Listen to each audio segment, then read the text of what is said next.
Good morning. Welcome to this morning's Psyfeld discussion on the strike. All right, collective nods. So, where would the group like to start? What did you see? One of my favorite episodes, because it's about Festivus. So, I mean, to me, overall, we're talking about, of course, several vignettes over the course of the episode. But really, if we're talking about psychiatry, we're talking about George and the PTSD that he has from his childhood. And you see really, really nice snippets of what exactly entailed of his childhood to cause this PTSD. This really rigid attitude from his father, domineering attitude from his father, and him trying to remove himself from that past, but of course embracing it when he's in trouble and he needs an excuse for lying about some fake gift that he's given his coworker because he feels wronged from getting something similar from one coworker. Mm-hmm. So George is always my favorite. I really kind of, in some ways, I'm like, he's right. He's absolutely right. How is he giving tickets, and in return he's getting a donation to some children's fund? How does that benefit him? Mm-hmm. But I'm going out. But at the end of the day, it's about George's PTSD, and it's warranted. Yeah, here. This is one of the few episodes. And I mean, Frank and Estelle Costanza are, I think, recurring characters more than even Mr. and Mrs. Seinfeld. They often provide us background to their sons, that's George's developmental history. And this is one of those episodes. And we actually could hear young George in some of the snippets in this particular episode, too. And his childhood certainly does have significant stress, and it's significant stress in as much as it impacts his adult life, and that includes, but not limited to, his adult relationships. In this case, we actually see it result, that is, his early developmental experiences impacting his vocational functioning. Right, so there's a line to draw. Now, the way this comes up in clinical practice is that if he were referred, maybe through a work EAP, for counseling or therapy, I think some of the stuff that Larry David focuses on or chooses to focus on in this episode, this strike, would come up or should come up. And we talk about elements of post-traumatic stress. I think for purposes of your shelf exam, a couple of weeks, or whenever we have you taking shelves these days, it is very likely that for post-traumatic stress or even acute stress disorder, now in George's case, it is beyond 30 days, so we're going to call it a post-traumatic stress disorder. You're going to see elements that I think most people would identify as criteria for the diagnosis, so nightmares, flashbacks, exaggerated startle response, hypervigilance, and avoidance behavior. Those are the big five. And those five symptoms cut across about three criteria sets. The DSM-5 complicates this a little bit, kind of removing the avoidance criteria, breaking that down. But for all intents and purposes, those five symptoms, those five signs do cut across about three criteria sets, depending on how you want to study the illness. On the other hand, individuals that perhaps not named George, or maybe actually in some episodes, George Costanza himself, might demonstrate aspects of PTSD, may actually rule in for PTSD, but reliably tell you, I've never had a nightmare flashback, I don't experience hypervigilance or exaggerated startle, and I don't avoid. Right? 0 for 5. Because of the way the DSM is set up, with multiple criteria sets and only requiring specific criteria from each set, an individual can actually rule in the absence of all of those quote-unquote more traditional signs and symptoms. Right? So the idea here that I just want to float is that there is poor negative predictive value in the 5 signs that we usually attribute to PTSD. Right? So that's a major, probably more of a clinical pearl, because I think on exams you are very likely to actually see at least 1 or 2 of those symptoms pop up, and therefore red flag, go to that answer set, find PTSD. And George is a good example of that. I mean, I don't think George has ever had a nightmare or flashback. I'm not sure if he's hypervigilant. And I'm trying to think, one or two episodes, there's a little bit of an exaggerated startle. I'm not going to go off on a tangent because it happens to be one of my favorite episodes. But for all intents and purposes, not a lot there. But he probably does have other criteria that he fulfills nonetheless, even in the absence of those more traditional criteria. Other thoughts about George Costanza and the strike? He kind of demonstrates his persistent cross-domain insecurity with how he uses the human fund, even how he's speaking to Jerry about it. He talks about being a philanthropist, but not for the pretense of goodwill or even like tax reasons. It's like, oh, so people have to kind of grovel to me and like come to me and like I have to be important to them. Really demonstrating his like need for external validation there.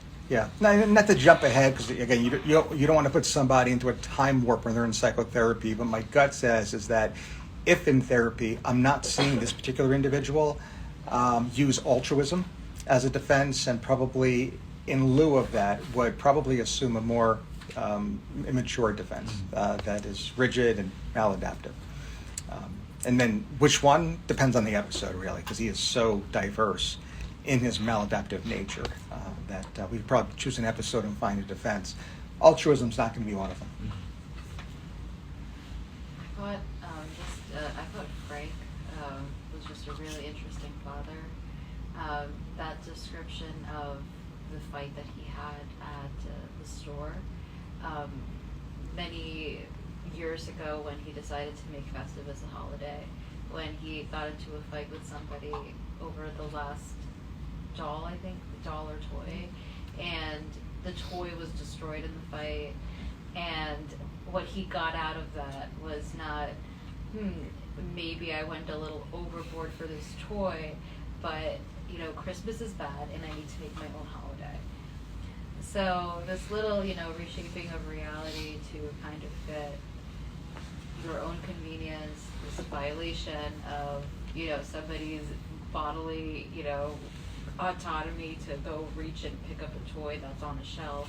This idea that, something that's public property that he hasn't bought yet, like, belongs to him. I don't know, like, mildly, like, that's just one instance that we're hearing, but I feel like, the way in which he told that story and some of the features of that story are a little bit suggestive to me of like antisocial personality disorder. Yeah, I think we've discussed this with George, and now we know perhaps where George gets this from, but the concept of that external locus of control. In situations like this that Frank himself describes, that external locus allows him to displace blame. And that is a clinical criterion of antisocial personality disorder. Now, I don't know if Frank, and I doubt if Frank actually has evidence of conduct when he was 15 or younger, but it is a criterion for antisocial personality displacing blame. And that comes from his external locus. It's that same void that will or prevent people like George and Frank from taking credit for things that happen that are positive. Right? So if something positive were to happen, it's difficult for them to understand, I was able to contribute to this, this is actually on me, I was able to actually achieve this. It's more along the lines of, because so-and-so did what they did, I was able to do what I was able to do. So it's that external locus that we see actually have a two-pronged sword here. In this case, something does go horribly wrong with that toy. It's not even his. And because he's displacing blame, he has that external locus, he creates this new holiday called Festivus, and we actually see the byproduct of that. How about outside the Costanzas? Any other subplots, any other characters you want to discuss this morning? Elaine? So, What's happening with Elaine? I think it's funny that she gives her phone route that's like, no Elaine, to the guys that she meets, because she doesn't want to talk to them, which is like fine, but it's the card, it's like when she has the 23 subs card and is like fixated on getting that 24th sub and doing whatever it takes to get that card back. Kind of reminds me a little bit of like the obsessive-compulsive personality. because she's fixated and like compelled to get this card back and to actually complete the 24. So she's like, I already went through all this misery. They're really terrible subs, but I need to get that fourth one, even though it's not, or the 24th one, even though it's not going to bring her any joy because she doesn't like it to begin with. So it's like she needs to finish out that series of 24. Yeah. And hypothetically, if Jerry were to stand in and say, listen, I mean, just like alleviate, I mean, just step back for a second and let's just not allow you to put yourself through any of this. I'll pay for this. I'll pay for the next 48 subs. What do you think Elaine's response to that would be? She said no. Yeah. She did Yeah. at the bagel Yeah. shop when he offered her. So she's like, no, I want my sub. Right. Even though the bagel shop probably would have been better. And that's because it's not about the money. And that is significantly consistent with your observation. And this is an obsessive-compulsive personality trait. Now, being frugal or miserly is a diagnostic criterion, but it's much bigger than that for OCPD. And in this case, it has nothing to do with the money. She would still do the same exact thing. I agree with you. If someone like Jerry offered to pay for it anyway, or even replace all 23 plus. Right. Other aspects of OCPD, which ironically Jerry has. She spends a significant amount of time trying to get that card, which I think is interesting. Not letting her do anything else with her day. Mm-hmm. And there's your clinical significance, right? Time spent, Mm-hmm. right? Time invested. How about outside of Elaine's character or anything she displays in terms of the actual shelf exam? What else might you see in a clinical vignette where obsessive-compulsive personality is your single best answer? Perfectionism. Yeah. Yeah. Rituals. Ritualistic behavior. Well, ritualistic behavior allows for a broadening of the differential to include what? OCD. Yeah, it's OCD. Yeah, that's the anxiety disorder. Good. Anything else for Elaine here? It's interesting too that another another example of frugality in this situational comedy happens to be George, right? But other than his miserly spending style, he has like zero other components or diagnostic criteria for OCPD. But so here's Jerry, who I think is iconic for the definition. I mean, he's like the textbook definition of OCPD. We see Elaine now having aspects of this condition. George certainly has at least a singular aspect of this condition as well. Kramer, I'm not so sure. What's Kramer doing in this episode? Kramer's a working man again. Yeah. Momentarily. Yeah. I think when he breaks the machine, that's like showing some like anti-social personality as well. Destruction of property. Very Anything else? impulsive. He will do something just on a whim and then not do it on another whim and then show up at Festivus and then not like Festivus. Yep. Yeah, I think this is probably a good time for to review like I think a significant clinical pro. Who here, we're off camera, who here is not going into psychiatry? Usually I ask who is. Right? So I change it up to Friday. For individuals who are not going to be practicing psychiatry, of course, I'm going to reassure you, and you've heard this before, you're going to hear it again, then you're going to see it. A lot of people with psychiatric illness are going to present to your OB clinic, to your internal medicine clinic, and to your family practice clinic, etc. And it's probably a good idea to understand the general description and definition of a personality, and therefore a personality disorder. So, 8 o'clock in the morning, 8:15 in the morning, God bless you. On a Friday is not the time to deep dive those textbooks on personality theory, Freud, Jung, Sullivan, etc.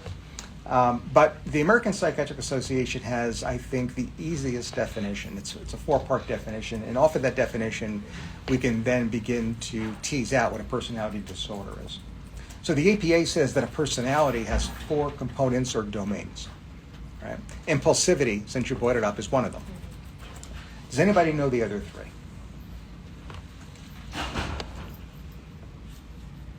So you're saying characteristics that cut across every personality disorder?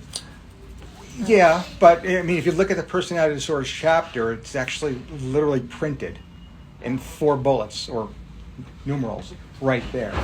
Impulsivity being one. What are the other three? I guess like present in multiple circumstances. We're going to get to those two. So we need the four-part definition Lack of before. insight? Insight? No, insight's not one of them. Avoidance. Avoidance, not one of them. Cognition is one of them, Mm. right? Cognition is number two. Interpersonal functioning, number three. And affectivity, number four. Okay. Number two. Number two was, yeah. Mhm.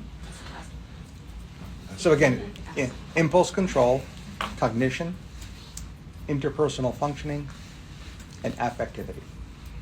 Four-part definition, 4 domains of a personality. If an individual has deficits in 2 of those 4 domains, they are ruling in, or they screen positive for personality disorder. Okay, now we could talk about the remaining parts of the definition. Right? If what? We already heard one of them. It's present in multiple circumstances. Right? So it's got to be present in across multiple situations, settings. We'll call that pervasiveness. Right? So you can't demonstrate deficits in 2 of the 4 as you're sitting around this table at work, school, education, and then step outside of the hospital and then have those normalize. That's not a personality disorder, right? Because it doesn't just change setting. Pervasiveness. What else? So if they're chronic. Yeah. They have to be stable too. They're stable too. So pervasive and stable. 3 more.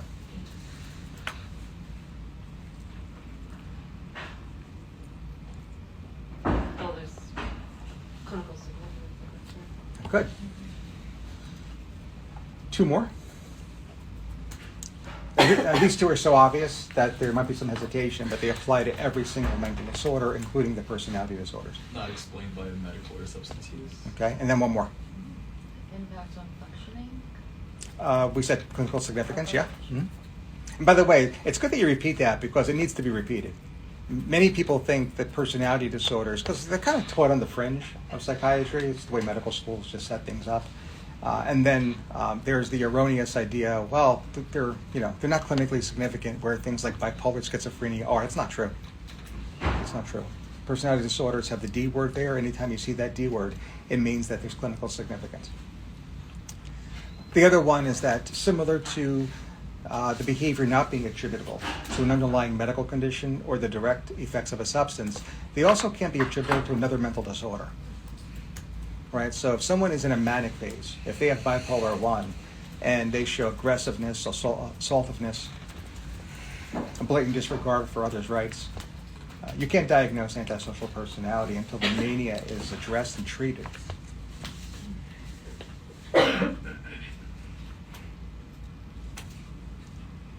So that's the general definition. Again, carrying this back as a clinical parole. Your individuals will present to your clinic with aspects of this 4-part definition, that is deficits in 2 of those 4 domains. And that's a positive screen for personality. That's when you actually either refer or begin to assess for an individual personality disorder, cluster A, B, or C. At least the way things are categorized in 2024 in the DSM-5.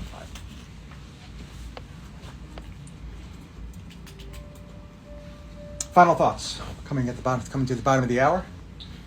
I mean, we also talk about like Jerry's shallowness in, picking a romantic partner. Once again, like having this kind of fixation on the person's like looks and to the point of like only wanting to see this person in a certain lighting because that's the only way like she looks attractive to him. So it suggests a certain amount of like maybe avoidance of like romantic intimacy and but also some like narcissism as well, like truly not caring about the other people as well. I actually really like the idea of avoidance here. We don't really think of avoidance in that context. Usually when we think that there might be avoidance as a defense mechanism that even becomes clinically significant, we think of people and places. That's obvious. we usually don't think of situations like this where there's this recurrence or repetitive nature of his, for lack of a better word, sabotaging relationships as kind of a signal or a sign of avoidance behavior. So I actually think you're onto something there. I also want to just mention that the character often referred to by Jerry Seinfeld, the co-director, as well as Larry David, the Two-Face, because as stigmatizing as that term could be, it does relate to our noon discussion as well. So I'm going to leave it there as a tease, and leave that teaser just hanging out there for a few hours, and then welcome everybody back to our live stream at 12 o'clock when we discuss 2 movies, and that's going to be Fatal Attraction and Gone Girl. All right, see everybody back then.